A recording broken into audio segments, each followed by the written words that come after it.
Assalamualaikum warahmatullahi wabarakatuh. Apa kabar sahabat Al-Fatah yang dimuliakan Allah? Semoga kita dalam keadaan sehat, dilimpahkan rezekinya dan diberikan keberkahan dunia dan akhirat. Amin ya robbal alamin.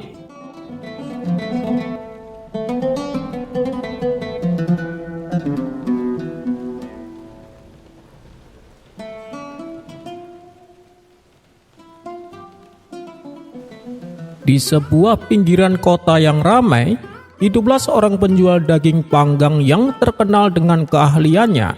Namanya Hamid. Setiap hari, aroma daging panggangnya menyebar ke seluruh penjuru, menarik banyak pembeli.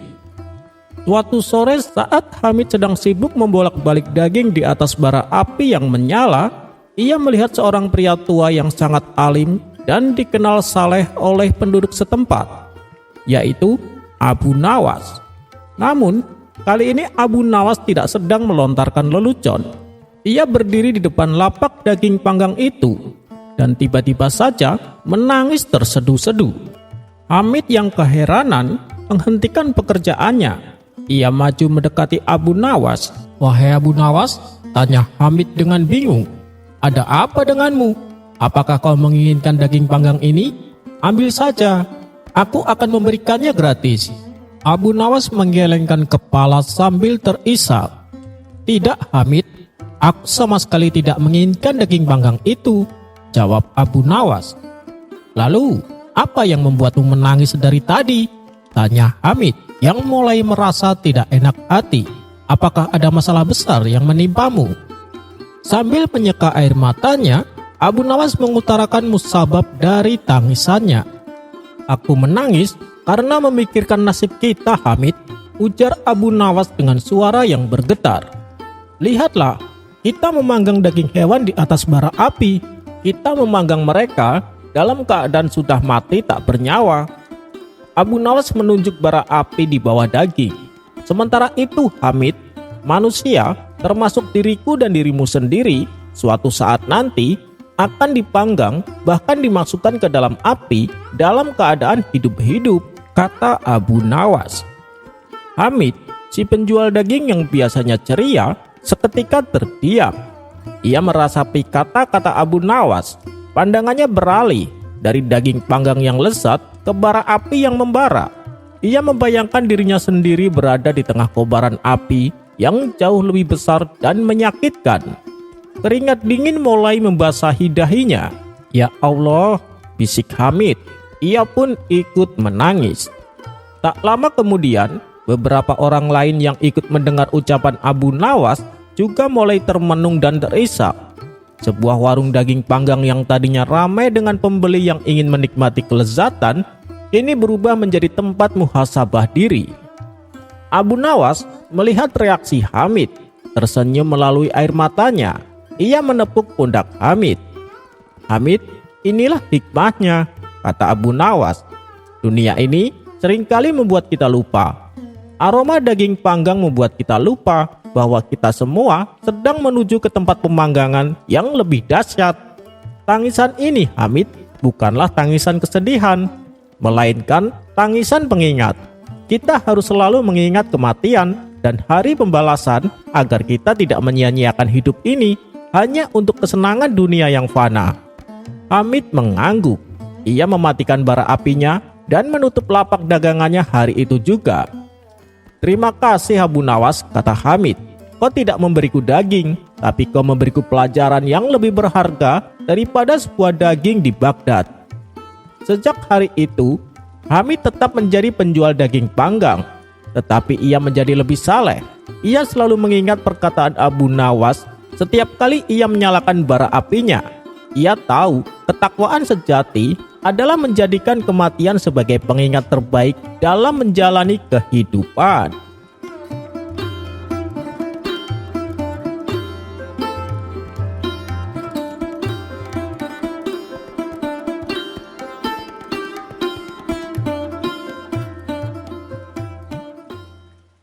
Pada suatu pagi yang sejuk di Baghdad, Baginda Raja merasa jenuh. Hatinya ingin berjalan-jalan jauh dari istana. jauh dari para menteri yang suka berdebat soal pajak dan protokol kerajaan. Maka ia pun memanggil Abu Nawas. "Abu Nawas, ikutlah denganku jalan-jalan ke hutan.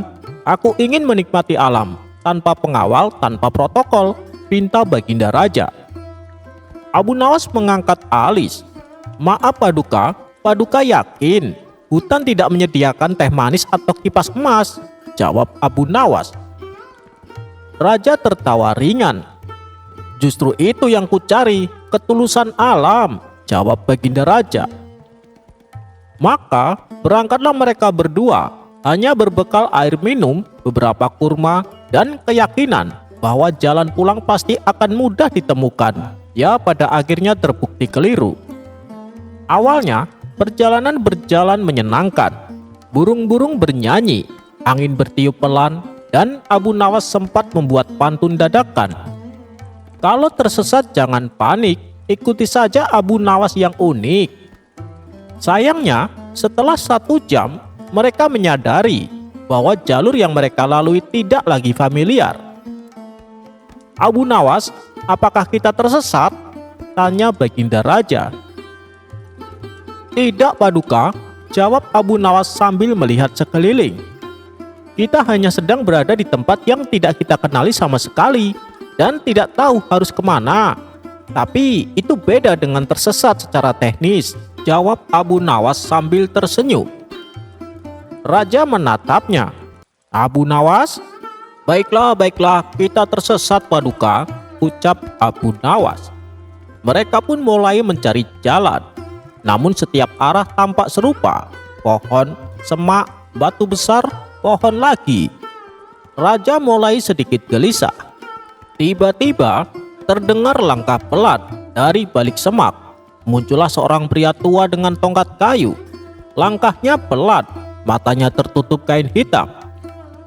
Kemudian raja berseru, "Wahai saudaraku, kami tersesat. Dapatkah kau tunjukkan jalan keluar?" Pria itu tersenyum.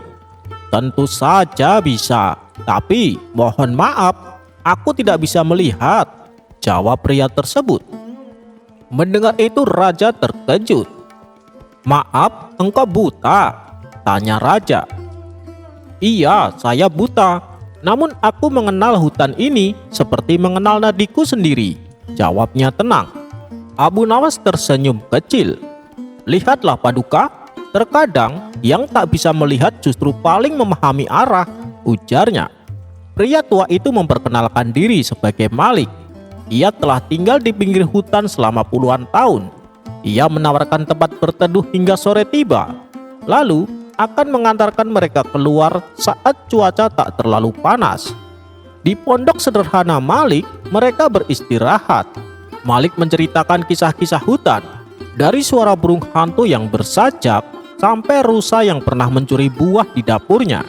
Abu Nawas tak banyak bercanda hari itu, hanya sesekali tersenyum. Bahkan raja pun tampak lebih banyak merenung. Mungkin karena keduanya merasa aneh, nyaman berada di tempat sesederhana itu. Saat matahari condong ke barat, Malik bangkit, meraba jalan dengan tongkat dan mengajak mereka menyusuri jalan sempit. Dalam waktu singkat, mereka tiba di jalan utama yang dikenal menuju kota. Kemudian raja berkata, "Aku ingin memberi hadiah Malik, katakanlah." Malik menggeleng pelan. "Cukuplah kalian datang sebagai tamu. Tapi kalau ingin memberi, ceritakanlah padaku dunia luar. Apa yang baru, apa yang lucu," ucapnya. Maka selama 1 jam, Abu Nawas menceritakan berbagai kejadian lucu di istana. Tentang juru masak yang menyajikan ikan goreng tanpa kepala, karena katanya kepalanya terlalu bijak untuk dimakan. Atau tentang kucing istana yang dijadikan duta makanan oleh putri bungsu. Malik tertawa, pelan namun hangat. Raja tersenyum dan berbisik pada Abu Nawas, "Hari ini aku lebih banyak mendengar daripada memerintah. Mungkin itu cara hutan menyentuh manusia." Abu Nawas mengangguk. "Tersesat kadang bukan bencana Paduka. Kadang itu cara Tuhan menunjukkan arah yang belum pernah kita pikirkan," jawab Abu Nawas. Dan mereka pun pulang, membawa bukan hanya arah tapi juga pelajaran.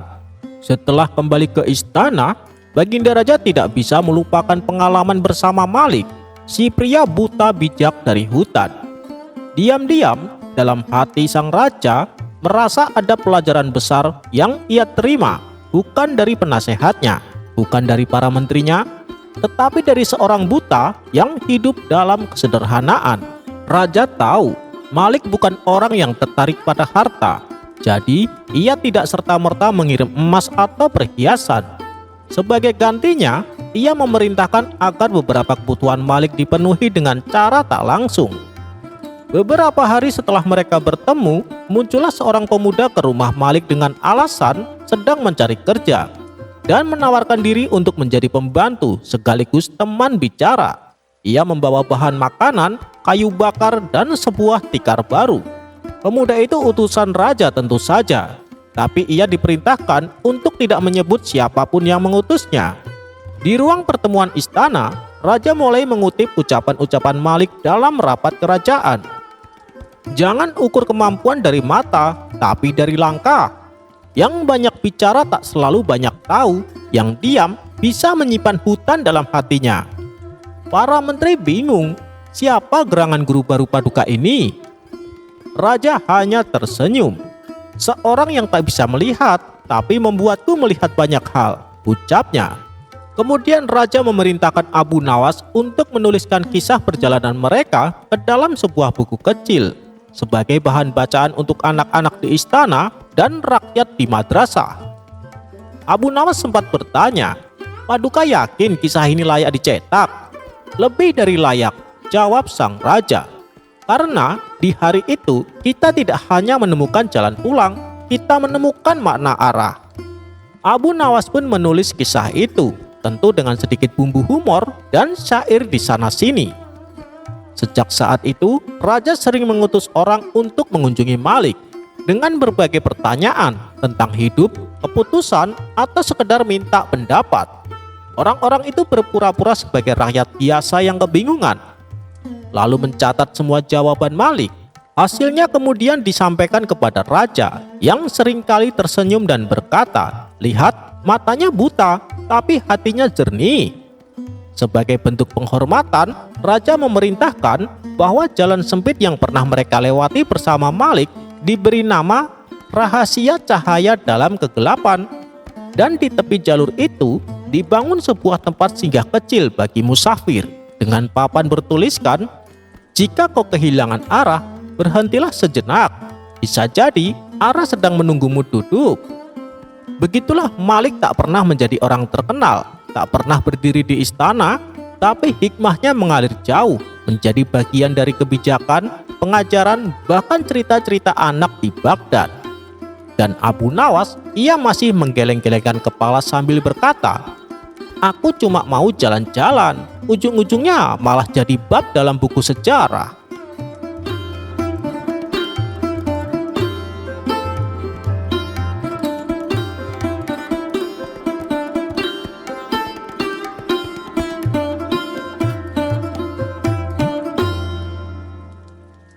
Suatu hari, Abu Nawas diutus Baginda Raja agar meninjau asrama penampungan orang-orang gila. Tujuannya adalah untuk mengetahui keadaan mereka. Sesampainya di sana, Abu Nawas melihat di antara mereka terdapat seorang pemuda yang ganteng, penampilannya bersih, tidak mencerminkan seperti orang yang gila. Merasa si pemuda diperhatikan terus, ia pun menghampiri Abu Nawas. Tuan, saya ingin mengajukan pertanyaan, kata si pemuda. Oh, silakan, balas Abu Nawas. Kapankah seorang yang tidur bisa menikmati tidurnya? Tanya si pemuda. Ya, ketika dia bangun dari tidurnya, jawab Abu Nawas. Bagaimana dia dapat menikmati tidur padahal ia sudah bangun? Tanya pemuda itu kembali. Ya, kelezatan tidur itu sebelum dia tidur, jawab Abu Nawas. Namun pemuda itu kemudian bertanya lagi, lalu bagaimana dapat menikmati kelezatan tidur sedangkan dia belum tidur? Abu Nawas menjawab, kelezatan dan kenikmatan tidur saat dia tidur. Mendengar jawaban Abu Nawas, pemuda gila itu merasa tidak puas. Ia pun lantas berkata, "Orang yang sedang tidur tidak bisa merasakan sesuatu. Bagaimana bisa orang yang tidak sadar bisa merasakan sesuatu?" Abu Nawas termenung mendengar jawaban pemuda itu. Kali ini ia tidak bisa menjawab pertanyaan si pemuda. Abu Nawas pun lalu bersumpah tidak akan lagi berdebat dengan orang gila.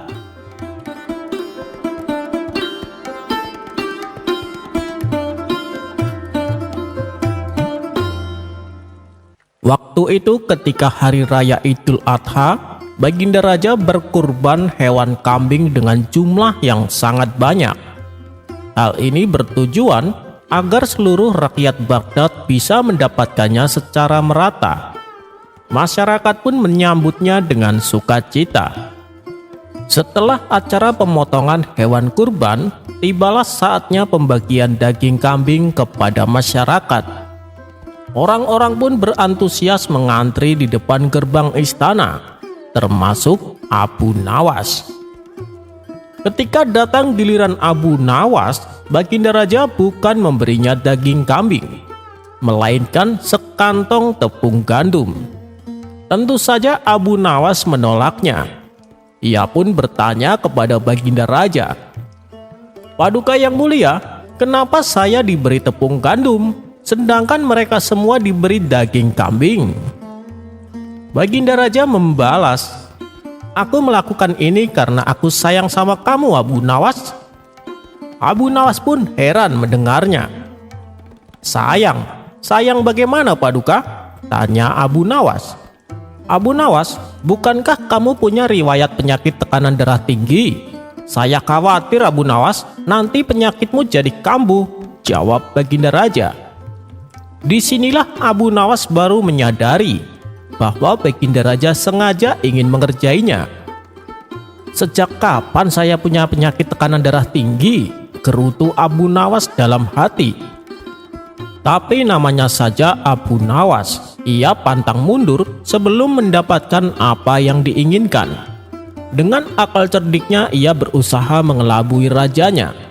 "Ampun Paduka, kalau Paduka memberi saya tepung gandum, justru Paduka tidak sayang kepada saya. Karena tepung gandum lebih berbahaya daripada daging kambing," kata Abu Nawas. "Maksudmu bagaimana, Abu Nawas?" tanya Baginda Raja. "Apakah Paduka tidak tahu kalau tepung gandum lebih cepat memicu darah tinggi dibanding daging kambing?" jelas Abu Nawas. "Ah, pendapat dari mana itu? Atau jangan-jangan itu hanya karanganmu saja?" balas Baginda Raja. "Ini sudah terbukti, Paduka yang mulia," ujar Abu Nawas. "Baik, kalau kau bisa membuktikannya, aku akan memberimu hadiah yang banyak, tapi syaratnya harus masuk akal. Namun apabila kau tidak bisa membuktikannya, kau akan saya hukum, Abu Nawas," terang Baginda Raja. Kemudian terlintas di benak Abu Nawas untuk balik mengerjai rajanya. "Siap Paduka yang mulia, saya tidak akan membuktikannya kepada orang lain, tapi langsung kepada Paduka yang mulia. Kita akan bersama-sama membuktikannya agar Paduka Raja lebih yakin. Apakah Paduka Raja bersedia?" tanya Abu Nawas. Baginda Raja pun menyanggupinya, dan menurutnya ini akan lebih baik karena ia tidak akan tertipu oleh kecerdikan Abu Nawas. Maka dimulailah penelitian uji coba antara Abu Nawas dan Baginda Raja. Pada hari pertama, Baginda Raja dan Abu Nawas duduk dalam satu meja. Baginda Raja diberi hidangan berupa roti dari hasil adonan tepung gandum, dan Abu Nawas diberi hidangan berupa gulai kambing. Pada hari kedua, Baginda Raja diberi roti yang sama, dan Abu Nawas diberi sop kambing. Pada hari ketiga, Baginda Raja masih diberi hidangan berupa roti satu piring, sedangkan Abu Nawas diberi hidangan kambing guling. Tidak ada angin, tidak ada hujan, tiba-tiba Baginda Raja naik darah. Ia membanting piring hingga pecah berantakan sambil marah-marah. "Apa-apaan ini Abu Nawas? Setiap hari saya selalu diberi roti gandum, sedangkan kamu selalu makan daging kambing," bentak Baginda Raja penuh emosi. Abu Nawas hanya cengengesan mendengarnya. Hal ini membuat Baginda Raja bertambah emosi. "Kau jangan meledekku Abu Nawas, beritahu aku, apa maksud perbuatanmu ini?" tanya Baginda Raja. Dengan tenang Abu Nawas menjawab, "Sekarang Paduka sudah membuktikannya sendiri bahwa tepung gandum lebih cepat mengakibatkan tekanan darah tinggi daripada daging kambing. Bagaimana? Apakah Paduka sudah percaya?" jelas Abu Nawas. Baginda Raja yang tadinya emosi seketika tersadar dan berubah menjadi tertawa. "Sialan kau Abu Nawas, ternyata aku masih saja bisa dikelabui," kata Baginda Raja sambil tertawa. Dan sesuai kesepakatan, Abu Nawas diberi hadiah pundi-pundi uang.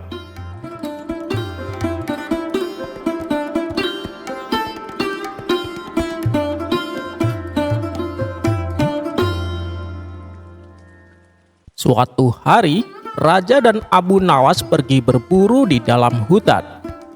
Mereka sangat menikmati perburuan, hingga tak sadar awan gelap mulai berkumpul.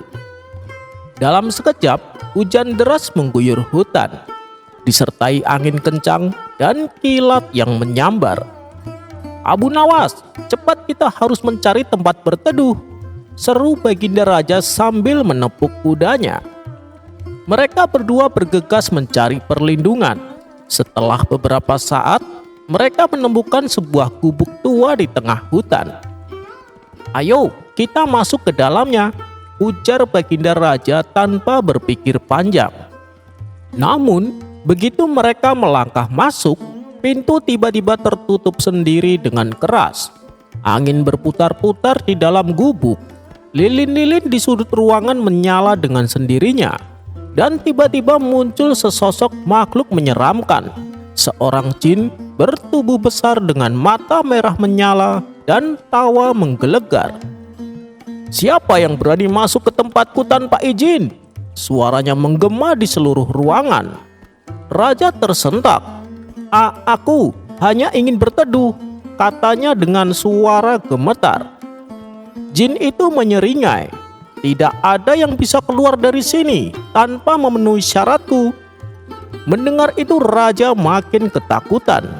Jin mulai menunjukkan kekuatannya dengan membuat benda-benda melayang di udara. Kursi, meja, bahkan kayu bakar mulai berputar-putar di sekitar mereka. Kemudian Baginda Raja menoleh ke Abu Nawas. "Apa yang harus kita lakukan? Aku tidak mau terjebak di sini selamanya," ujar Baginda Raja.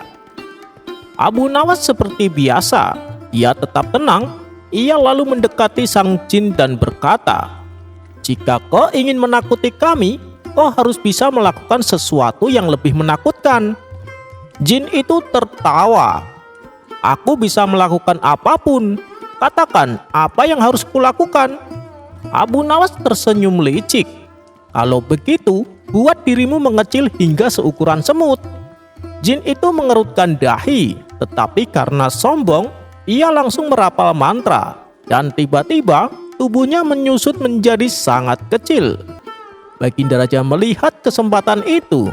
"Ini saatnya Abu Nawas, ayo kita lari." Raja berlari sekencang-kencangnya ke arah pintu, tetapi begitu ia membuka pintu dan keluar, gedubrak! Baginda Raja terpleset di tanah yang licin dan jatuh terjungkal. Kepalanya terbentur batu. Dalam seketika, semuanya menghilang. Raja pun terkejut. Ia membuka matanya dan melihat dirinya berada di dalam kamarnya. Ia menyentuh kepalanya, tidak ada luka. Ia melihat sekeliling, tidak ada hutan, tidak ada jin, tidak ada Abu Nawas. Hanya ranjang empuk dan selimut sutra yang membungkus tubuhnya. Baginda Raja terengah-engah dan mengusap wajahnya. "Jadi, semua itu hanya mimpi," gumamnya. Tiba-tiba, pintu kamarnya terbuka dan Abu Nawas masuk dengan membawa sepiring buah. "Baginda, Anda tampak pucat, mimpi buruk ya?" tanya Abu Nawas dengan senyum khasnya. Baginda Raja terdiam, menatap Abu Nawas dengan wajah bingung. "Jangan bilang kau juga ada di dalam mimpiku tadi," kata Baginda Raja. Abu Nawas hanya terkekeh. "Saya hanya pelayan Baginda di dunia nyata, tetapi mungkin juga teman dalam mimpi," celetuk Abu Nawas. Raja menggelengkan kepala masih bingung, sementara Abu Nawas menyeringai penuh misteri.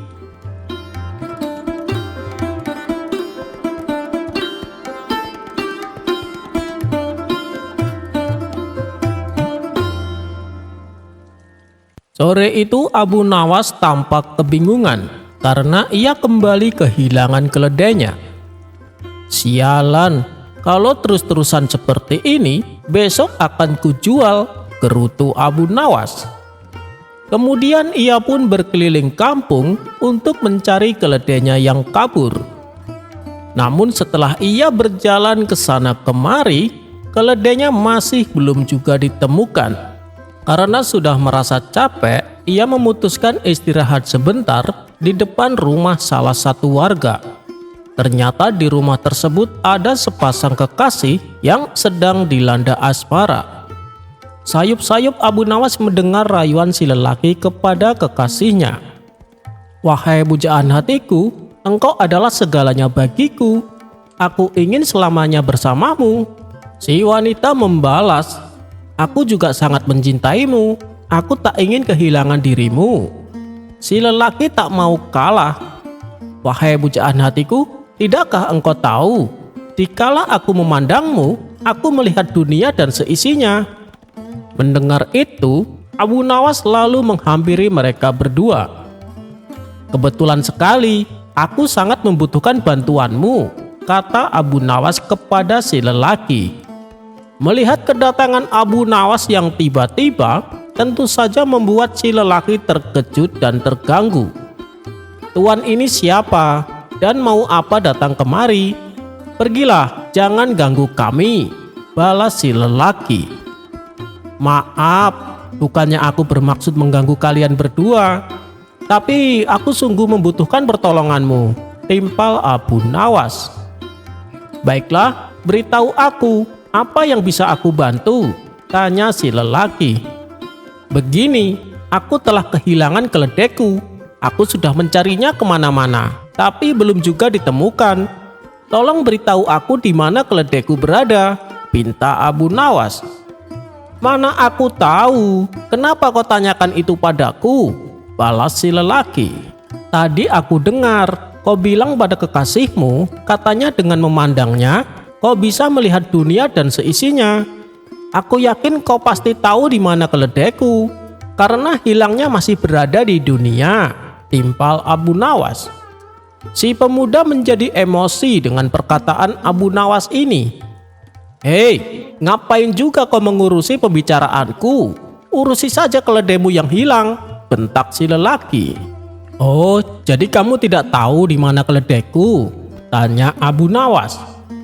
"Aku tidak tahu dan tidak mau tahu. Sekarang pergilah, jangan ganggu kami," jawab si pemuda.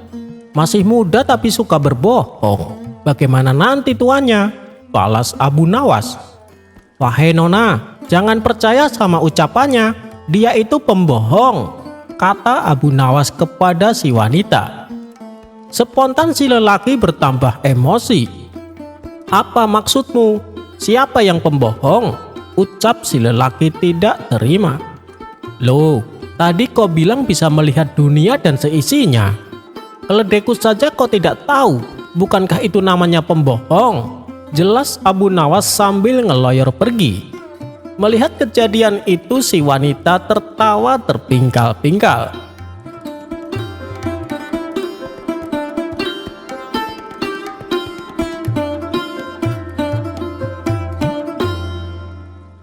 Diceritakan, Baginda Raja belusukan ke pasar-pasar dengan menyamar sebagai orang biasa. Tujuannya adalah untuk memahami kondisi yang sedang dihadapi oleh rakyatnya. Dan saat sedang berkeliling pasar, Baginda Raja melihat Abu Nawas tengah duduk di warung bersama kawan-kawannya. Masih dalam keadaan menyamar, Baginda Raja melewati di hadapan mereka. Abu Nawas yang tak menyadari kehadiran rajanya tersebut terlihat serius berbicara dengan kawan-kawannya. Harun itu tidak dapat dipercaya. Ucapannya penuh kebohongan. Jangan sampai kalian tertipu olehnya, kata Abu Nawas. Mendengar hal itu, Baginda Raja sangat murka. Kurang ajar Abu Nawas, ternyata di belakang saya dia menjelek-jelekan saya, bahkan menyebut namaku tanpa gelar raja, gerutu Baginda Raja. Tapi karena tak ingin penyamarannya terbongkar, Baginda Raja menahan emosinya. Ia pun memutuskan untuk pulang ke istana. Dan keesokan harinya, Baginda Raja perintahkan beberapa pengawal untuk menangkap Abu Nawas. Pengawal, tangkap dia. Kalau dia melawan atau protes, pukul saja, kata Baginda Raja emosi. Dengan sigap para pengawal langsung menuju rumah Abu Nawas dan menangkapnya. "Loh, ada apa ini? Apa yang kalian lakukan?" teriak Abu Nawas. "Kalau kamu terus berteriak, kami tak segan-segan menghajarmu," hardik salah satu pengawal. "Iya, tapi apa salahku? Kenapa kalian menangkapku?" protes Abu Nawas. "Ini perintah raja, kamu jangan melawan," bentak pengawal istana. Mendapat perlakuan seperti itu, Abu Nawas pun hanya pasrah. Dengan tangan terikat, ia digelandang ke istana dan dibawa ke hadapan Baginda Raja. "Paduka yang mulia, kenapa saya tiba-tiba ditangkap dan diperlakukan dengan kasar? Apa salah saya?" tanya Abu Nawas. "Diam kamu Abu Nawas, masukkan dia ke dalam penjara sekarang juga," perintah Baginda Raja kepada pengawal. Setelah di dalam penjara, Abu Nawas duduk sambil termenung. "Ini sungguh aneh, Paduka Raja terlihat sangat marah padaku. Sebenarnya apa sih salahku?" pikir Abu Nawas. Beberapa hari kemudian, Baginda Raja kembali menyamar dan belusukan ke dalam pasar. Sesampainya di sana, ia melewati kawan-kawan Abu Nawas yang sedang duduk mengobrol. Dan tanpa sengaja, Baginda Raja mendengar pembicaraan mereka. "Hei, benar apa yang dikatakan Abu Nawas. Harun memang tidak dapat dipercaya. Ucapannya penuh dengan kebohongan. Kemarin aku beli kurma sama Harun, kata dia isinya 1 kilo. Tapi setelah aku timbang kembali, ternyata isinya kurang dari 1 kilo, kata salah satu dari mereka. "Kamunya saja yang bodoh, sudah dikasih tahu sama Abu Nawas, tapi masih saja beli kurma di situ," timpal yang lainnya. Sontak Baginda Raja kaget mendengarnya. Oh, jadi yang dimaksud Harun oleh Abu Nawas adalah Harun penjual buah kurma. Ternyata aku telah salah sangka kepadanya, sesal Baginda Raja. Ia pun bergegas pulang ke istana untuk membebaskan Abu Nawas. "Wahai pengawal, bawa Abu Nawas ke hadapanku," perintah Baginda Raja. Ketika Abu Nawas sudah berdiri di hadapannya, Baginda Raja menyambutnya dengan senyuman. Ia berniat memberi hadiah Abu Nawas untuk menebus kesalahannya. "Wahai Abu Nawas, keledai ini aku hadiahkan kepadamu, dan ada juga sejumlah uang untuk kau bawa pulang," kata Baginda Raja. Abu Nawas sempat dibuat bingung akan sikap rajanya itu. Aneh sekali, padahal tempo hari Baginda Raja sangat marah padaku tanpa aku tahu apa kesalahanku. Dan sekarang tiba-tiba menjadi baik sekali terhadapku. Pasti ada sesuatu yang Paduka sembunyikan, ucap Abu Nawas dalam hati. Dan untuk mengetahui apa yang sebenarnya terjadi, terbesit di benak Abu Nawas akan sebuah ide. "Keledai ini untuk saya, Paduka?" tanya Abu Nawas. "Iya, aku hadiahkan untukmu," jawab Baginda Raja. "Ini keledai sungguhan atau patung, Paduka?" tanya Abu Nawas. "Tentu saja itu keledai sungguhan, Abu Nawas," jawab Baginda Raja. Tanpa diduga, Tiba-tiba Abu Nawas langsung memukul si keledai dengan keras, sehingga membuatnya meringkik kesakitan. Tak berselang lama, si keledai membalas dengan menendangnya, sampai membuat Abu Nawas jatuh terjungkal. Kemudian Abu Nawas berdiri dan membisikkan sesuatu ke telinga si keledai sambil mengelus-elus kepalanya. Melihat hal tersebut, Baginda Raja heran dengan tingkah Abu Nawas ini. "Wahai Abu Nawas, kenapa kau tendang keledainya?" tanya Baginda Raja. "Ampun Paduka, saya hanya ingin memastikan apakah keledai ini sungguhan atau patung." "Ternyata keledai sungguhan," jawab Abu Nawas. "Terus apa yang kau bisikan ke telinganya?" tanya Baginda Raja kembali. "Saya mengucapkan permintaan maaf Paduka." Mendengar itu, Baginda Raja terpingkal-pingkal dengan jawaban Abu Nawas.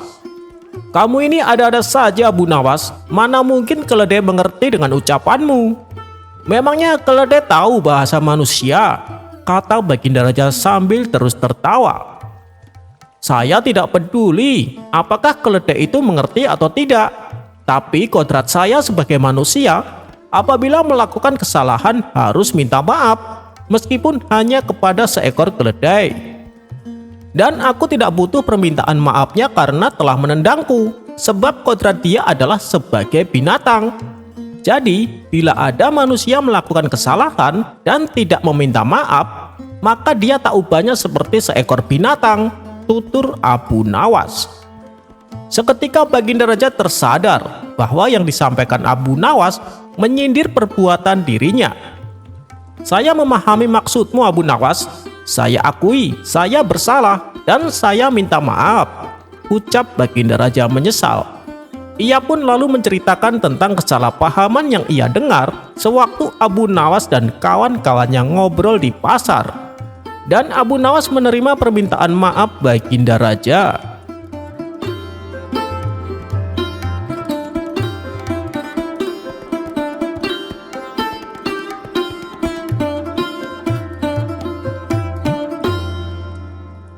Suatu hari, hujan turun begitu deras di kerajaan tempat Abu Nawas tinggal. Awalnya, rakyat senang karena hujan menyuburkan tanah dan menyejukkan udara. Namun, hari demi hari berlalu dan hujan tak juga berhenti. Ladang para petani terendam, jalan-jalan berubah menjadi sungai kecil, dan bahkan istana raja mulai bocor di sana-sini. Baginda Raja mulai geram. Ia memanggil para penasehat, tabib hingga dukun istana.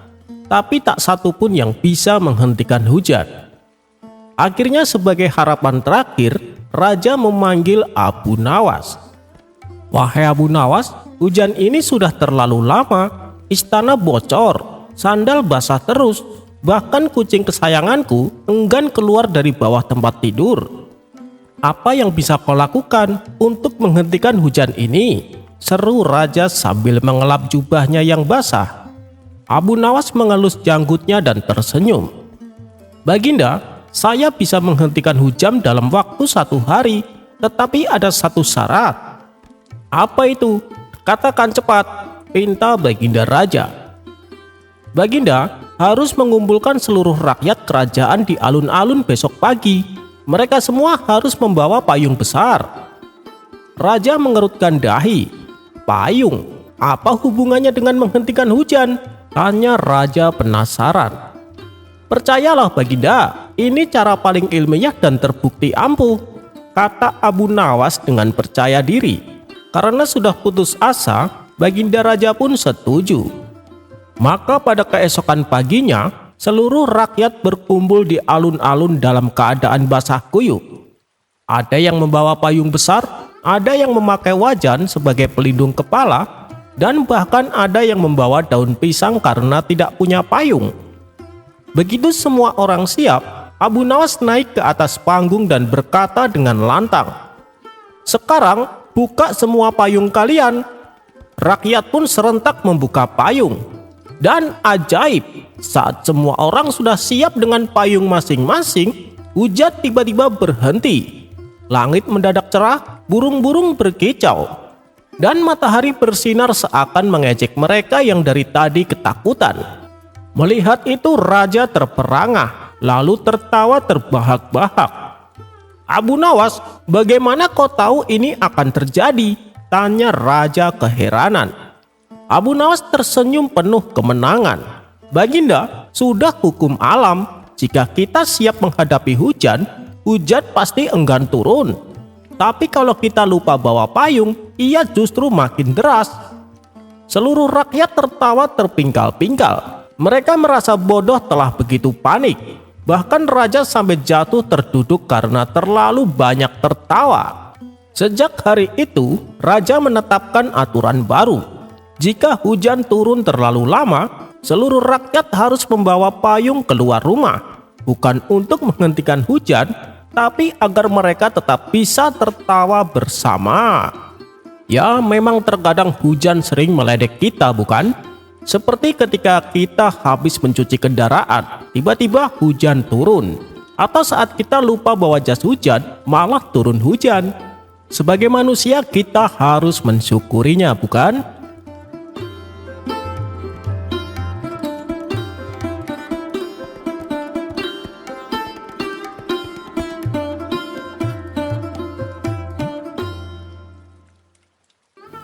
Dikisahkan suatu sore Abu Nawas terlihat mengendarai kuda. Dia akan pergi menuju warung untuk berkumpul bersama kawan-kawannya. Sesampainya di sana, warung tersebut terlihat ramai tidak seperti biasanya. Di sebelah tempat duduk kawan-kawan Abu Nawas, ada beberapa anak muda yang juga sedang berkumpul. Abu Nawas pun lalu menghampiri kawan-kawannya dan duduk bersama mereka. Sementara sekumpulan anak muda yang duduk bersebelahan tampak asik mengobrol diselingi canda tawa. Obrolan dan ketawa mereka yang terdengar keras agak mengganggu Abu Nawas dan kawan-kawannya. Salah satu kawan Abu Nawas lalu berkata, "Pemuda zaman sekarang minim sopan santun. Sudah tahu banyak orang tua di sebelahnya, tapi suara mereka tidak direndahkan." Abu Nawas membalas, "Sudahlah, namanya saja anak muda. Kita sebagai orang tua harus mengalah dan arif." Yang lain menimpali, "Benar apa yang dikatakan Abu Nawas, orang tua memang lebih arif dari anak muda." Sekumpulan anak muda di sebelah mereka tidak terima mendengar hal itu. Kemudian salah satu dari mereka berkata, "Kalian para orang tua memang lebih arif, tapi kami anak muda jauh lebih kuat dari kalian." Kawan-kawan Abu Nawas sependapat dengan ucapan si pemuda. Tapi beda dengan Abu Nawas, ia sama sekali tidak setuju. "Ah, kata siapa? Menurutku tua atau muda itu sama saja. Tenagaku waktu masih muda sama saja dengan ketika sudah tua," sahut Abu Nawas. "Wahai Pak Tua, coba buktikan ucapanmu," kata salah satu pemuda. "Baik, akan aku buktikan. Kau lihat kuda yang aku naiki? Waktu aku masih muda, aku tak kuat mengangkatnya. Dan sekarang ketika aku sudah tua, aku masih tidak kuat juga," jawab Abu Nawas. "Kalau kau tak percaya, coba angkat kudaku itu. Pasti tenagamu tidak kuat seperti aku," lanjut Abu Nawas. Mendengar itu spontan kawan-kawan Abu Nawas tertawa terpingkal-pingkal. Adapun si pemuda berlalu meninggalkan Abu Nawas dengan menahan rasa malu.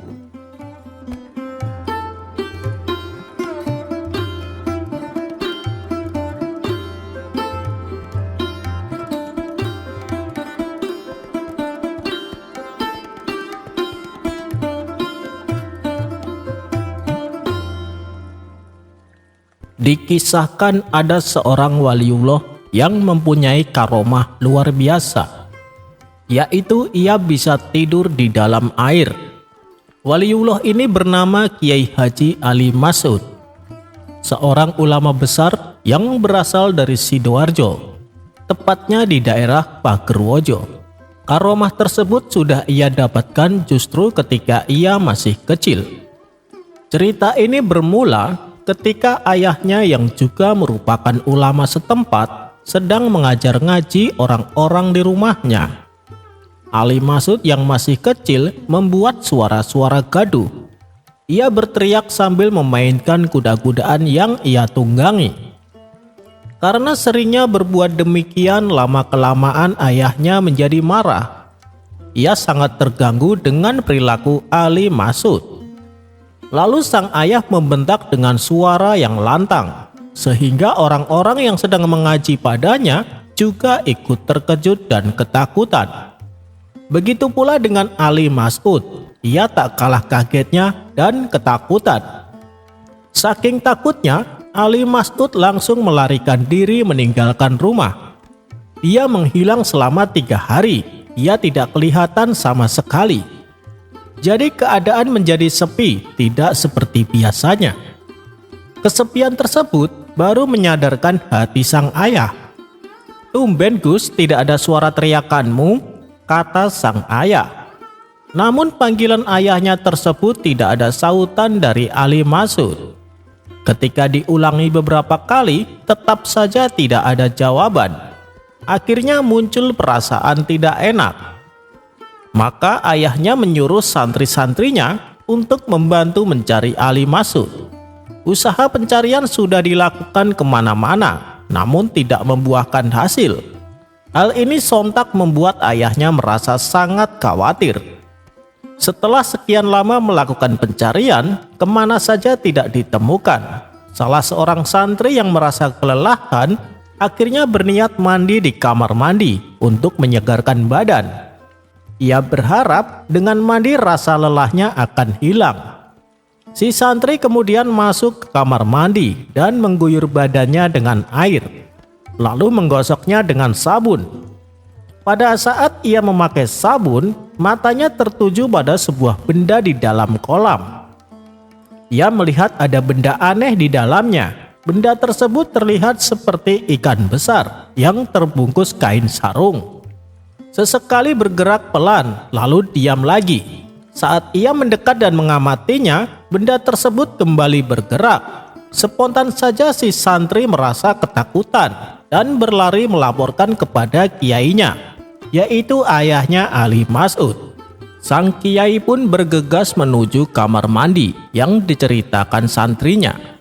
Karena heboh, para santri dan masyarakat juga ikut menuju kamar mandi tersebut. Sampailah mereka semua di kamar mandi. Sang kiai kemudian melihat ke dalam air kolam. Ternyata benar ada benda besar dan aneh di dalamnya.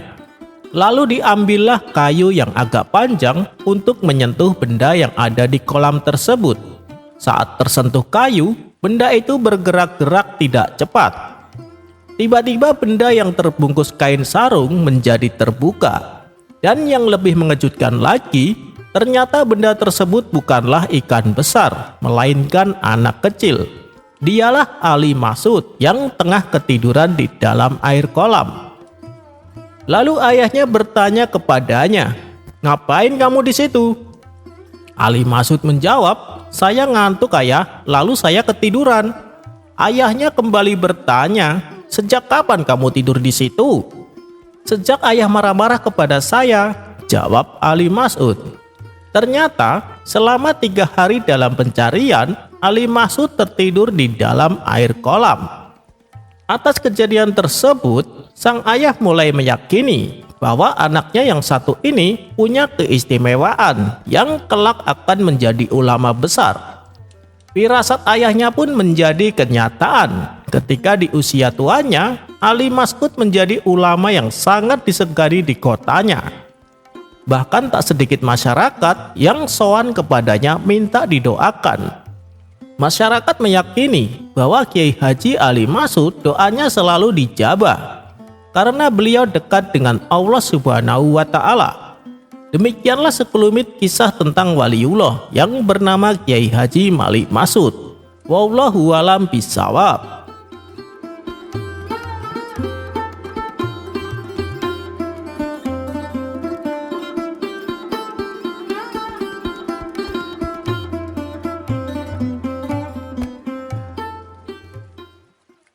Ketika Baginda Raja sedang dalam suatu perjalanan haji, ia berhenti beberapa hari di kota Kufah. Dan pada saat keberangkatannya dari kota Kufah, banyak orang berkumpul di pinggir kota untuk melihat iring-iringan khalifah naik haji. Di antara mereka ada seorang ahli zuhud terkenal, yakni Bahlul. Ia sedang duduk di atas gundukan tanah yang juga menyaksikan rombongan kerajaan, di mana di tempat itu anak-anak sedang menggoda Bahlul, mengejek dan melempar batu ke arahnya. Ketika khalifah lewat di hadapannya, anak-anak tersebut berlarian. Akan tetapi, Bahlul malah lantang memanggil-manggil, "Hei, Amirul Mukminin! Hei, Amirul Mukminin!" teriak Bahlul. Mendengar seruan itu, khalifah menaikkan tirai kendaraannya, lalu melihat keluar dan berkata, "Labaik wahai Bahlul, apa yang kau inginkan?" tanya sang khalifah. "Wahai Amirul Mukminin, ada seseorang yang menceritakan kepadaku dari Khudomah radhiyallahu anha bahwa ia melihat Rasulullah pergi berhaji di Mina mengendarai seekor unta dengan pelana sederhana di atas punggungnya, tanpa menghalau orang-orang atau menyingkirkannya di tepi jalan, dan tanpa berkata, 'Awas, menepilah, Rasulullah akan lewat.' Wahai Amirul Mukminin, akan lebih baik bagimu jika engkau juga berkendara dengan rendah hati, bukannya dengan keangkuhan." Mendengar perkataan tersebut, Baginda Raja menangis sambil berkata, "Nasihatilah aku lebih banyak wahai Bahlul, semoga Allah memberkahimu." Kemudian Bahlul membacakan sebuah syair. "Benar, engkau adalah seorang raja penguasa dunia. Semua orang tunduk dan patuh kepadamu. Sebagaimana esok engkau akan dibaringkan di kubur sebagai rumahmu. Dan dari segala arah orang-orang akan melempar debu ke tubuhmu menutupimu." Mendengar syair yang menyayat hati, khalifah pun menangis sejadi-jadinya. "Wahai Bahlul, teruslah nasihati aku," kata khalifah sesenggukan. "Wahai Amirul Mukminin, jika Allah mengaruniakan kemakmuran dan kehidupan jasmani kepada seseorang, lalu ia menggunakan hartanya di jalan Allah dan melindungi kecantikannya dari dosa, maka namanya akan dicatat dalam daftar Allah sebagai golongan orang-orang yang soleh," tutur Bahlul menasehati. "Wahai Bahlul, engkau telah menasehatiku dengan baik. Engkau patut mendapatkan hadiah," balas khalifah. "Kembalikanlah hadiah itu kepada mereka yang telah membayar pajak kepadamu. Aku tidak menginginkan hadiah apapun darimu," tukas Bahlul menolak. Kemudian khalifah berkata, seandainya ia berhutang kepada orang lain, maka ia ingin membayarnya melalui Bahlul. Tetapi seorang raja tak mungkin punya hutang kepada orang lain, apalagi khalifah adalah raja yang kaya raya. Ucapannya tersebut hanyalah siasat untuk memberikan uang kepada Bahlul, dan Bahlul tahu betul maksud dari perkataan sang khalifah. "Wahai Amirul Mukminin, bayarlah terlebih dahulu apa yang menjadi kewajibanmu kepada masyarakat. Kemudian baru dipikirkanlah untuk orang lain," tutur Bahlul. "Kalau demikian, dapatkah aku menetapkan tunjangan untukmu untuk memenuhi segala kebutuhanmu?" tanya sang khalifah. "Memangnya aku kurang apa sehingga engkau akan memenuhi kebutuhanku? Kita berdua adalah hamba Allah. Aneh sekali jika Allah memenuhi segala kebutuhanmu tetapi tidak memenuhi kebutuhanku," jawab Bahlul menolaknya. Kemudian sang khalifah melepas semua atribut kerajaan beserta fasilitasnya. Ia melanjutkan perjalanan dengan menaiki kuda seperti halnya rakyat biasa. Setelah menempuh perjalanan lumayan jauh, di sebuah daerah, khalifah kembali berjumpa dengan seorang yang dianggap gila. Dia adalah Sa'adun. Begitu rombongan khalifah lewat di hadapannya, Sa'adun mendendangkan sebuah syair. "Walaupun engkau sebagai raja penguasa dunia, engkau tidak akan dapat lari dari kematian untuk para musuhmu. Walaupun hari ini wajahmu tersenyum, besok engkau pasti akan bersedih." Mendengar syair tersebut, hati khalifah seketika terguncang. Ia menangis berderai air mata hingga jatuh pingsan. Sampai-sampai ia tidak dapat menunaikan 3 sholat fardu tepat pada waktunya. Khalifah mempunyai cincin yang stempelnya bertuliskan segala kekuasaan dan kebesarannya hanya milik Allah. Hal ini, kata Maulana Muhammad Zakaria, menunjukkan pandangannya terhadap keagungan dari kekuasaan Allah yang tiada batas.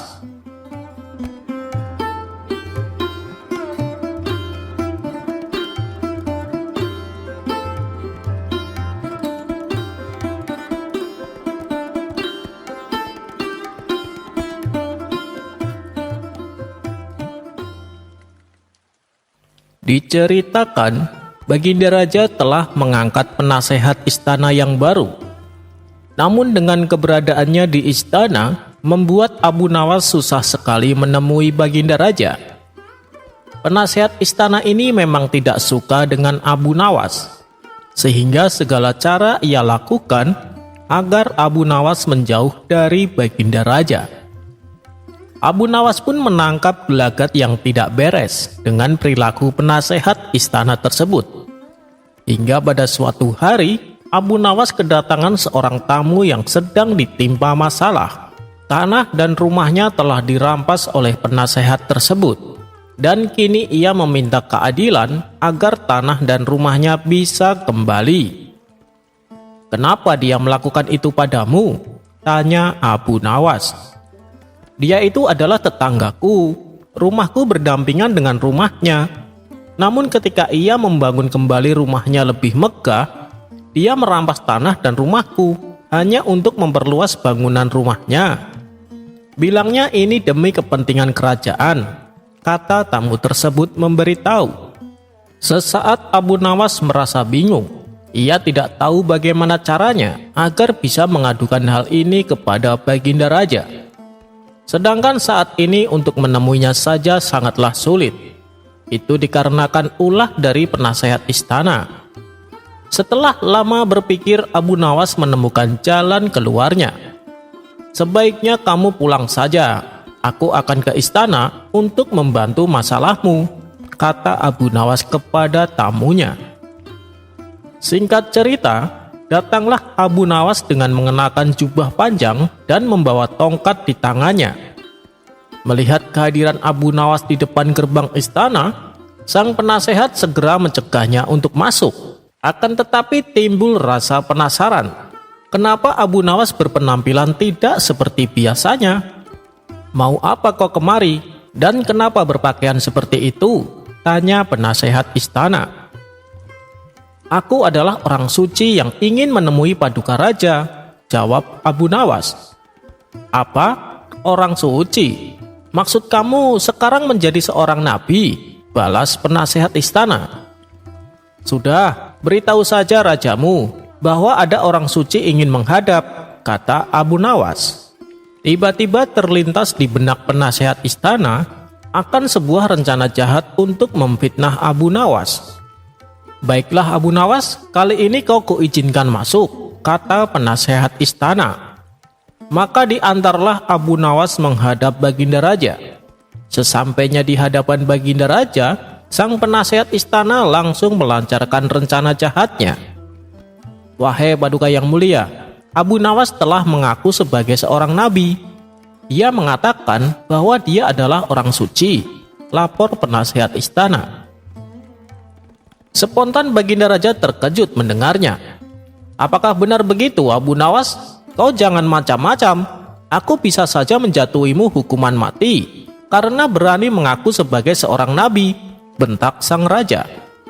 Abu Nawas hanya tersenyum dan berkata, "Yang pasti aku adalah orang suci Paduka." Akan tetapi Baginda Raja menangkap ada maksud lain yang telah direncanakan oleh Abu Nawas. Ia tahu bahwa apa yang dilakukan Abu Nawas semata-mata agar Abu Nawas bisa bertemu dengannya. Sementara itu penasehat istana segera memanfaatkan situasi ini untuk mencari muka di hadapan Baginda Raja. Ia berpura-pura ikut emosi dengan pengakuan Abu Nawas sebagai seorang nabi. Niatnya ia ingin memamerkan kepada Baginda Raja bahwa ia bisa dengan mudah menjebak Abu Nawas.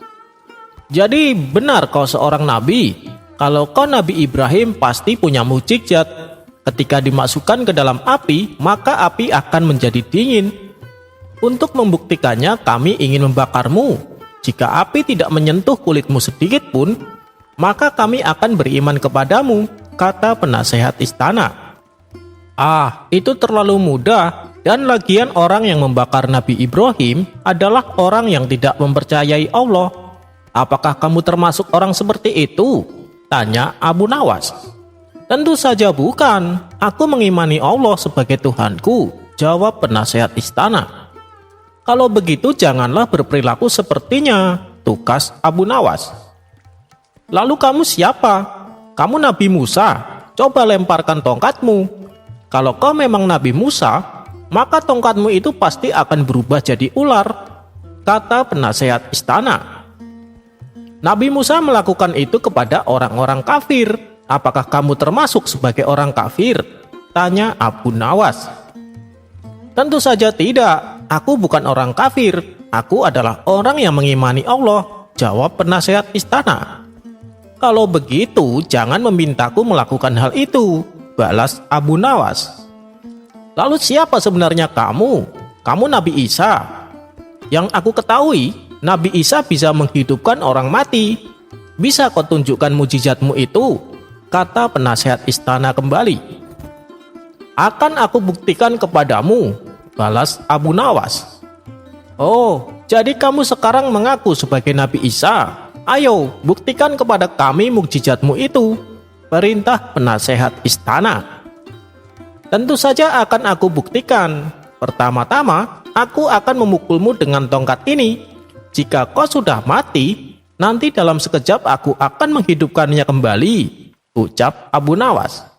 Abu Nawas pun segera mengejar penasehat istana dengan membawa tongkat di tangannya. Tentu saja hal ini membuat penasehat istana ketakutan. Ia langsung berlari meninggalkan ruangan istana. Melihat itu, Baginda Raja berusaha mencegah Abu Nawas. Berhenti Abu Nawas, berhenti. Sebenarnya apa maksud dari perbuatanmu ini? Kenapa pula kau mengaku sebagai seorang nabi? Tanya Baginda Raja. Siapa bilang aku mengaku sebagai seorang nabi, Paduka? Itu kan hanya anggapan penasehat istana saja. Saya hanya mengaku sebagai orang suci, suci dari hadas kecil dan hadas besar. Karena sebelum saya kemari, saya berwudu terlebih dahulu, jelas Abu Nawas. Terus apa maksudmu melakukan hal ini? Tanya Baginda Raja. Begini Paduka yang mulia, bukankah berminggu-minggu ini Paduka merasakan bahwa saya tidak pernah lagi ke istana? Itu semua dikarenakan ulah penasehat istana yang selalu mencegahku menemui Paduka. Dan dia juga telah berlaku zalim kepada tetangganya. Dia merampas tanah dan rumahnya demi untuk membuat rumahnya menjadi lebih luas dan megah, tutur Abu Nawas. Begitu mendengar laporan tersebut, Baginda Raja langsung mengecek kebenarannya. Dan ternyata semua yang dikatakan Abu Nawas memang benar adanya. Tanpa pikir panjang, Baginda Raja segera memecat penasehat istananya dan memasukkannya ke dalam penjara.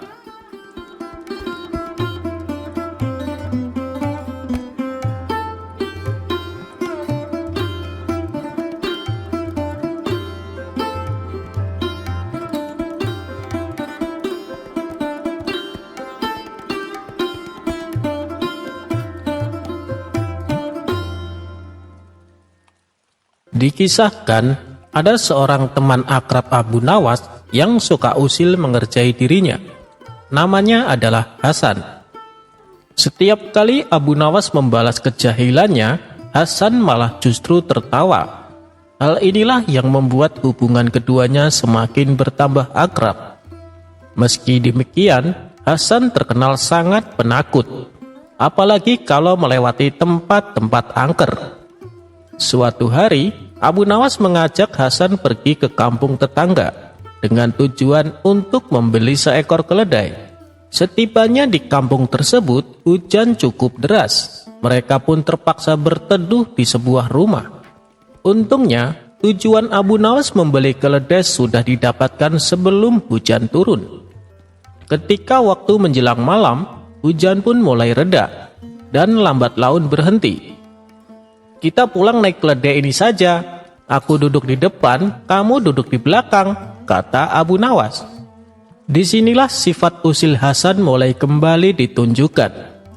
Saat keduanya sedang duduk di atas keledai, Hasan kentut dengan suara yang cukup keras, sehingga baunya menyebar sampai ke hidung Abu Nawas. "Sialan, kentutmu bau sekali Hasan," celetuk Abu Nawas. Dengan tertawa Hasan pun menjawab, "Bukan aku yang kentut, tapi keledaimu." Lalu keduanya pun tertawa bersama-sama. Tidak berapa lama kemudian sampailah mereka di pintu gerbang kampung halaman, di mana di samping pintu gerbang tersebut terdapat kuburan yang cukup angker, dan itu adalah satu-satunya akses jalan masuk. Karena jalannya gelap, Hasan mulai terlihat ketakutan. Tangannya memegang erat pundak Abu Nawas. Kesempatan ini langsung dimanfaatkan Abu Nawas untuk membalas keusilannya Hasan. Ketika mereka mulai melewati kuburan, Abu Nawas bertanya, "Sepertinya di belakang ada orang." Hasan yang tengah ketakutan segera menoleh ke arah belakang. "Tidak ada siapa-siapa, Abu Nawas," jawab Hasan. "Kamu yakin tidak ada orang di belakangku?" tanya Abu Nawas kembali. Untuk kedua kalinya, Hasan kembali menoleh ke belakang. "Tidak ada siapa-siapa, kamu jangan menakut-nakuti aku," kata Hasan. "Tapi kenapa aku mendengar suara orang ya? Kamu yakin tidak ada orang di belakangku?" tanya Abu Nawas kembali. "Sudah aku bilang tidak ada orang, Abu Nawas," teriak Hasan bertambah takut. Tiba-tiba Abu Nawas mengangkat pantatnya tepat di muka Hasan. Ia kentut dengan suara yang tak kalah keras dengan suara kentut Hasan. "Kurang ajar kau Abu Nawas, kentut di muka orang sembarangan," kata Hasan emosi. "Loh, tadi katanya tidak ada orang. Aku kan sudah tanya apakah di belakangku ada orang. Kau bilang tidak ada. Saya tanya sampai beberapa kali, tapi kau tetap mengatakan tidak ada. Malah kau menoleh ke arah belakangmu. Padahal yang aku tanya, apakah ada orang di belakangku? Bukan di belakangmu," ucap Abu Nawas. Menyadari dirinya dikerjain Abu Nawas, Hasan tak kuasa menahan tawanya.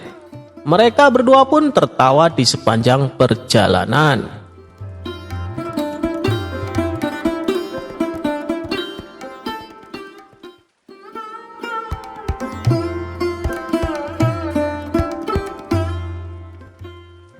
Pada suatu hari, Abu Nawas dan Baginda Raja sedang berdiskusi tentang agama. Mulai dari masalah tauhid sampai tentang hukum agama. Baginda Raja kemudian bertanya tentang masalah wudhu. "Abu Nawas, kalau kita sholat, kita harus mempunyai wudhu bukan?" tanya Baginda Raja. "Benar Paduka.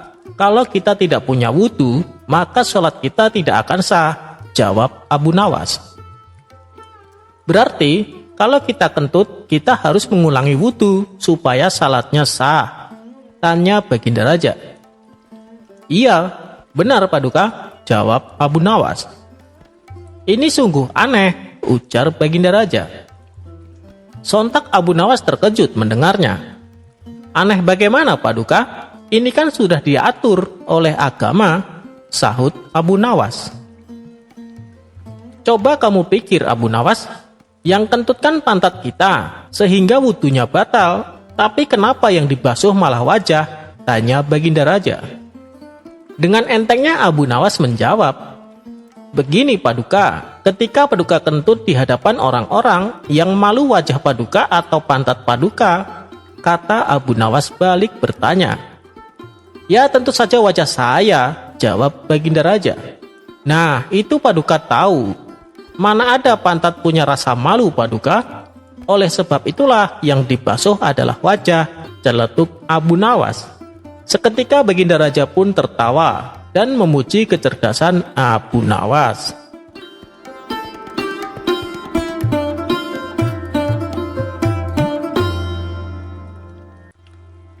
Abu Nawas mencari neraka.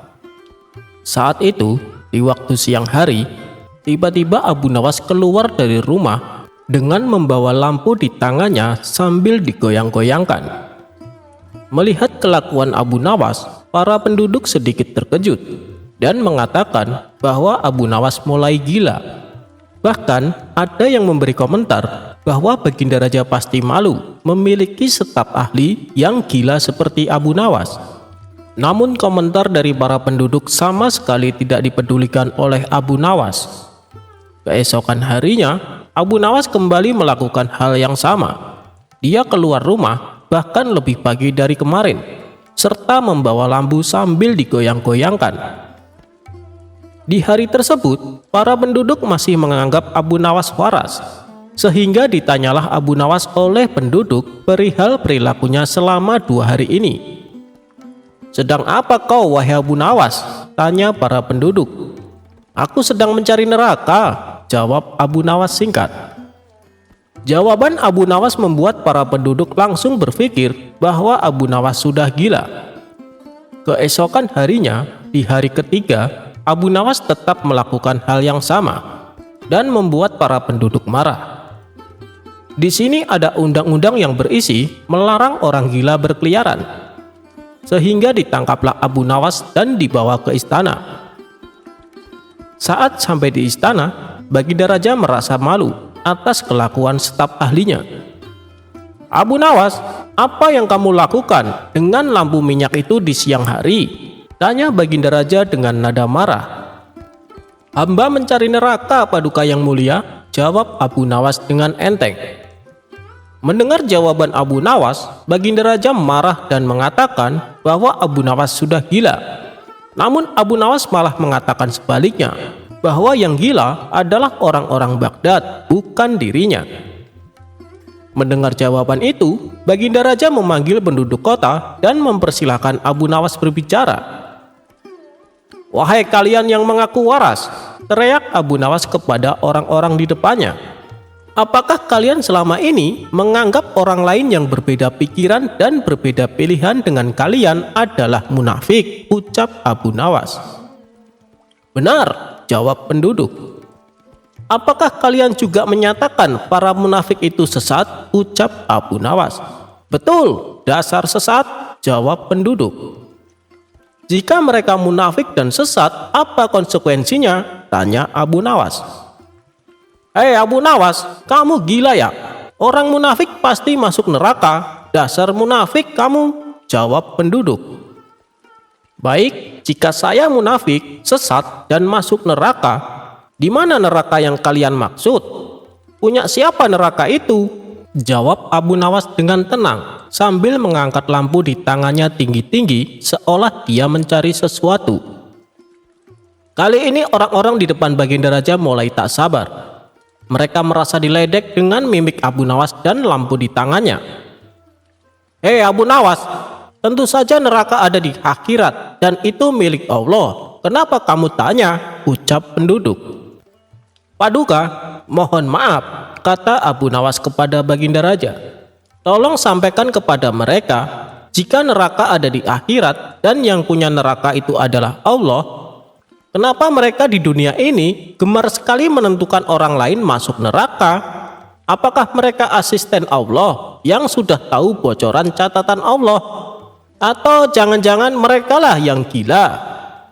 "Hahaha," Baginda Raja tertawa sambil berkata, "Abu Nawas, lanjutkan pencarianmu mencari neraka. Jika sudah ketemu, kabari aku dan jebloskan mereka ke dalam neraka," ucap Baginda Raja.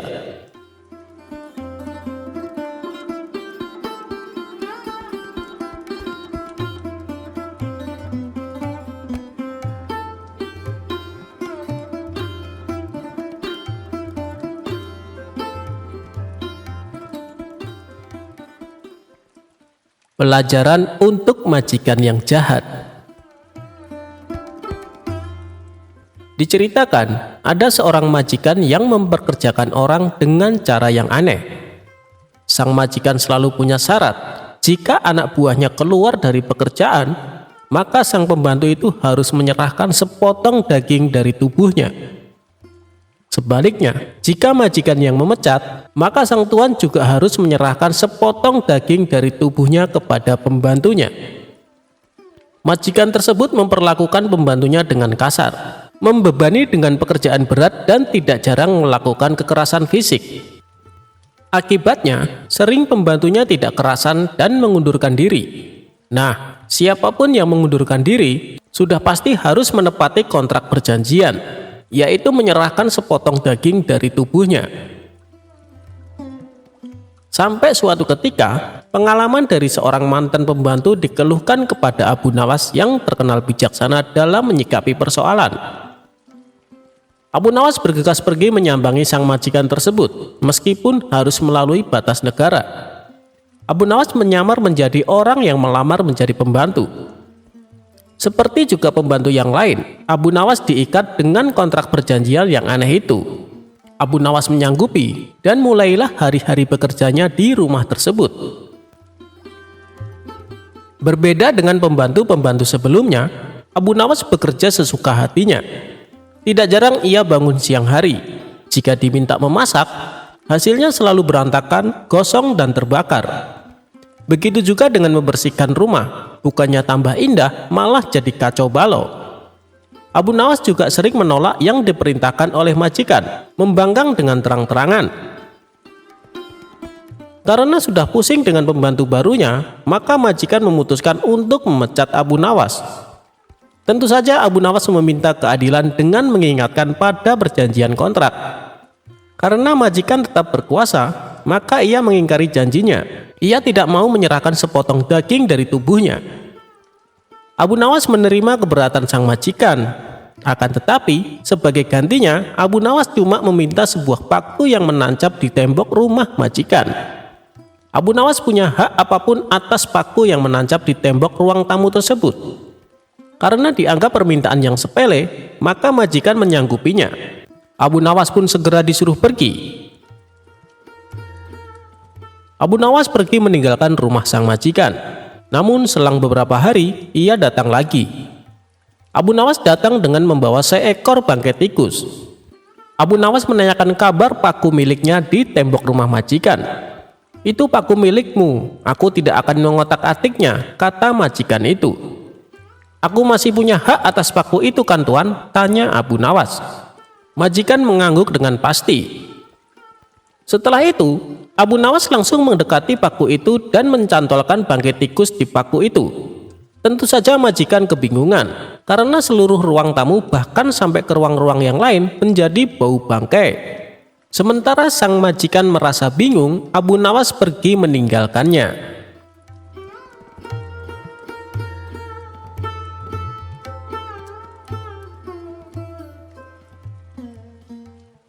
Abu Nawas berhasil tangkap maling yang lari ke barat dengan lari ke timur.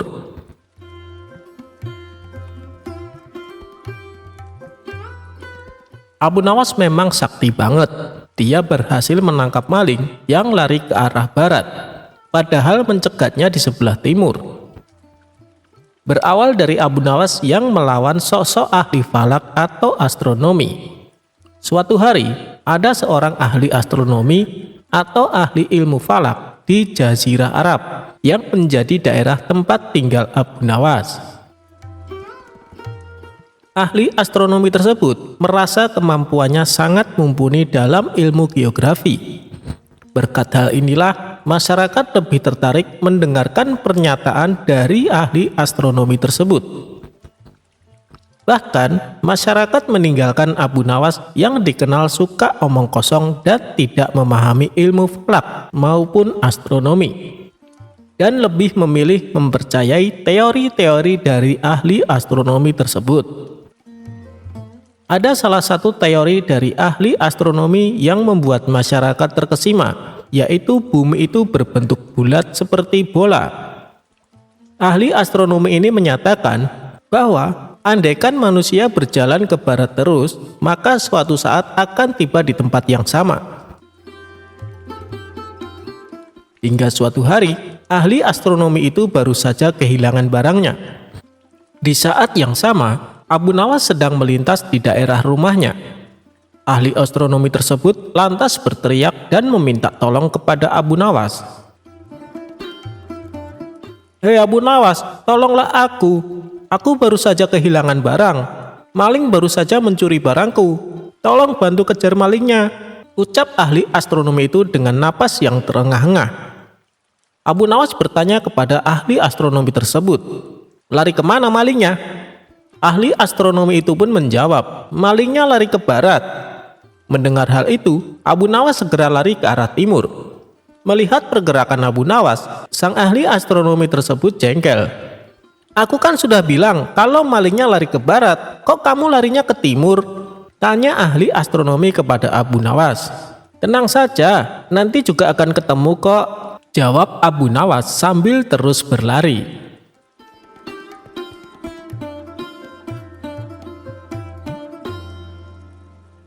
Berbagi buah dan berkah yang tak terduga.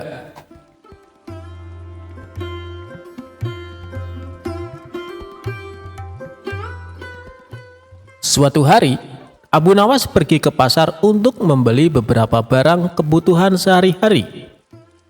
Saat ia sedang berjalan-jalan di pasar, tiba-tiba ia melihat seorang penjual buah yang tengah sibuk mengatur buah-buahnya dengan rapi. Abu Nawas yang iseng pun mendekati penjual buah tersebut dan bertanya,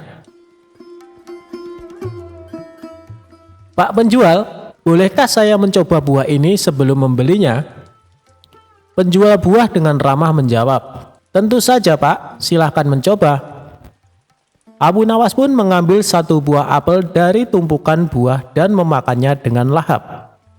Setelah beberapa saat, ia mencicipi buah pir, lalu buah anggur, dan seterusnya.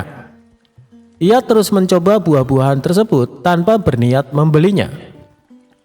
Melihat tingkah Abu Nawas yang mencicipi buah tanpa berniat membeli, penjual buah tersebut mulai kesal. Ia berkata dengan sedikit kesal, "Maaf Pak, Anda sudah mencicipi hampir semua buah yang saya punya.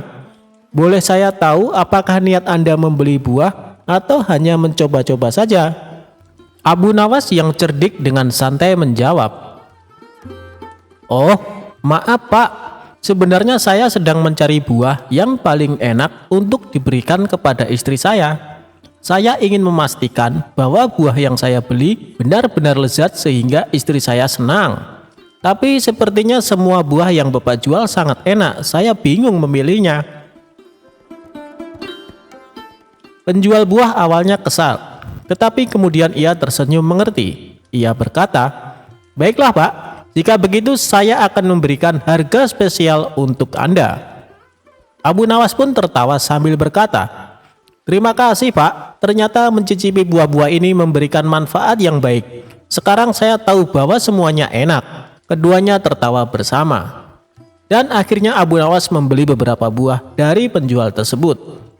Ia pulang dengan senang hati, membawa buah-buah lezat untuk istri tercintanya. Setelah berbelanja, Abu Nawas istirahat sejenak. Abu Nawas duduk di bawah pohon di pinggir jalan. Tiba-tiba datanglah seorang pengemis tunawisma yang kelaparan.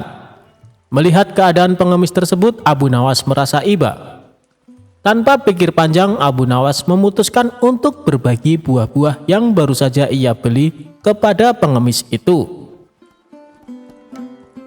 Ia memberikan beberapa buah apel, pir, dan anggur kepada pengemis tersebut dengan senyum ramah. Tak lama kemudian, seorang pedagang lewat dan melihat Abu Nawas berbagi buah-buahan kepada pengemis. Pedagang tersebut terkesan dengan perbuatan Abu Nawas yang begitu dermawan. Ia mendekati Abu Nawas dan berkata,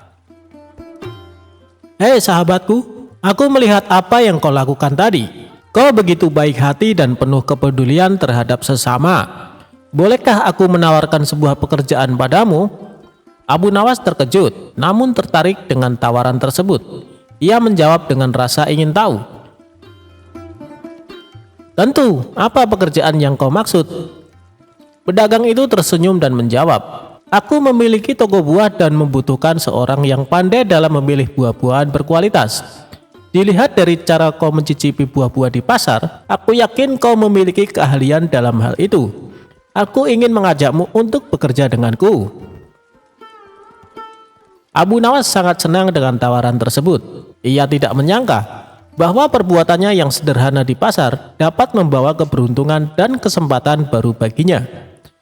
Ia dengan senang hati menerima pekerjaan itu dan berjanji untuk memberikan yang terbaik.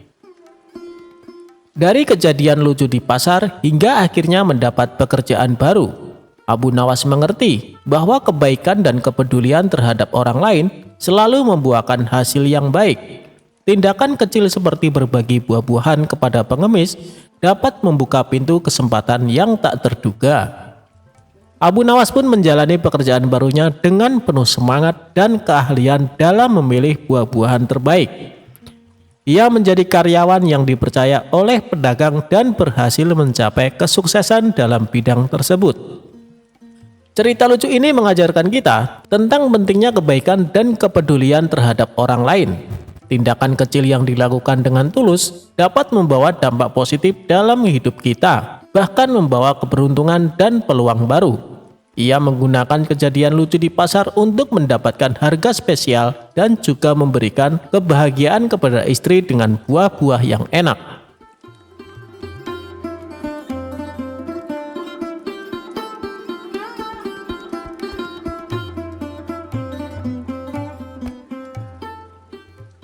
Inisiatif berlebihan bisa membawa celaka. Alkisah tentang Abu Nawas yang pernah bekerja kepada seseorang yang kaya raya. Namun orang tersebut enggan membayar zakat dan bersedekah. Abu Nawas ingin majikannya yang kaya raya itu bertobat dan membayar zakat. Sehingga Abu Nawas menjalankan akal cerdiknya agar orang kaya tersebut bisa membayar zakatnya dan bertobat. Pada suatu hari, orang kaya itu memanggil Abu Nawas. "Abu Nawas, engkau ini memang orang baik, jujur serta tekun. Tapi tadi kusuruh kau membeli telur, kenapa lambat sekali melaksanakannya? Kalau kusuruh membeli 3 telur, kenapa kau tidak membelinya sekaligus? Engkau pergi ke warung membawa 1 butir telur, dan kemudian kembali lagi ke warung dan membawa 1 butir telur, dan terus seperti itu hingga membeli 3 telur. Kamu pergi 3 kali ke warung," kata orang kaya itu heran dan kesal. Abu Nawas tersenyum dan menjawab, "Maaf Tuan, saya memang salah. Saya tidak akan mengerjakan hal seperti itu lagi," ucap Abu Nawas.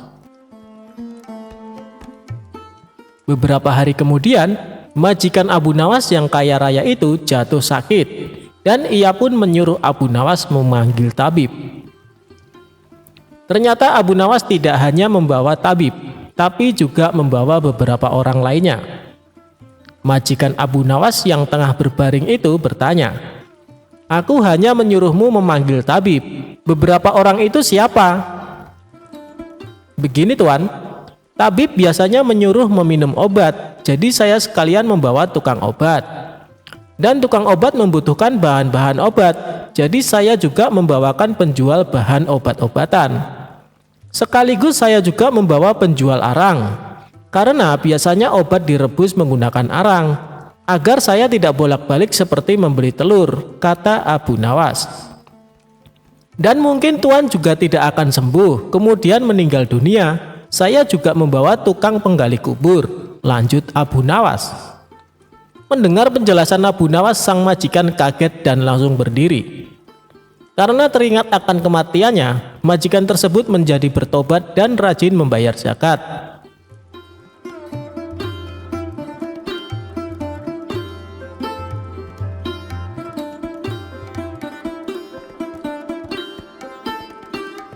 Perebutan tanah Abu Nawas dan Abu Jahal. Dikisahkan, Abu Nawas mempunyai tetangga yang licik. Dia adalah Abu Jahal. Abu Jahal mempunyai kebun yang ditanami berbagai macam buah-buahan. Kebunnya ini berdekatan dengan kebun milik Abu Nawas. Antara kebun Abu Jahal dan kebun milik Abu Nawas hanya dibatasi oleh tumpukan batu Abu Jahal berkeinginan menambah luas area kebunnya. Ia pun berpikir keras agar keinginannya terwujud. Hal ini sampai membuat Abu Jahal susah tidur. Tiba-tiba terlintas pikiran jahat di benaknya. Aku harus melakukannya. Sekarang mumpung waktunya sudah malam, pikir Abu Jahal. Di tengah malam gelap gulita, Abu Jahal langsung pergi menuju kebun miliknya. Dia mencari pembatas tumpukan batu yang menjadi pemisah antara kebunnya dan kebun milik Abu Nawas. Setelah menemukannya, dia mulai mengangkat satu persatu batunya, lalu dia memindahkan di area kebun milik Abu Nawas. Dengan begitu, luas kebun milik Abu Jahal menjadi bertambah luas. Setelah selesai, dia kembali pulang ke rumahnya dengan sembunyi-sembunyi. Dan dia senang dengan apa yang dilakukannya. Selama beberapa hari, Abu Nawas tak menyadari dengan perbuatan Abu Jahal. Ia masih santai menanam buah-buahan di area yang telah dicuri Abu Jahal. Seiring berjalannya waktu, buah yang ditanami Abu Nawas kini berbuah. Buahnya besar-besar dan segar. Melihat hal itu, Abu Jahal senang bukan kepalang. Ia pun segera memanen tanaman buah tersebut. Tidak berapa lama datanglah Abu Nawas. Ia sangat terkejut melihat Abu Jahal memanen tanaman buah miliknya.